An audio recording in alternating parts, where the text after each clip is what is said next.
Naaresto ang tatlong sospek sa isinagawang buy-bust operation ng mga operatiba ng pulisya sa Coronadal City pasado alas 12 ng madaling araw noong Mayo 29 taong kasalukuyan sa Purok Lower Supon, Barangay San Jose. Kinilala ang mga sospek na sina alias Kim, 23 anyos, alias G, 28 anyos at alias James, 36 anyos.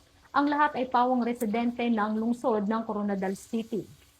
Ayon sa ulat, isinagawa ang operasyon sa bisa ng PIDEA Pre-Operation sa pakikipag-ugnayan ng mga operatiba ng City Police Drug Enforcement Unit, South Cotabato Police Provincial Drug Enforcement Unit, Intelligence Operatives ng Coronadal City Police Station at First Provincial Mobile Force Company.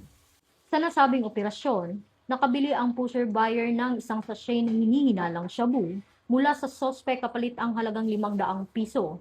Nakumpiska mula sa mga sospek ang 2 sachet ng hinihinalang shabu na tinatayang may kabuuang bigat na humigit kumulang 10 gramo ang mga nakumpiskang ebidensya na may tinatayang halagang 68,000 pesos.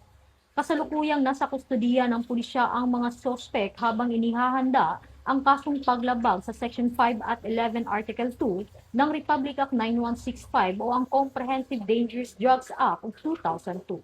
Patuloy namang nananawagan ang pulisya sa publiko na makiisa sa kampanya kontra iligal na droga sa pamamagitan ng pagbibigay ng impormasyon upang mapanatili ang kaayusan at kaligtasan ng komunidad.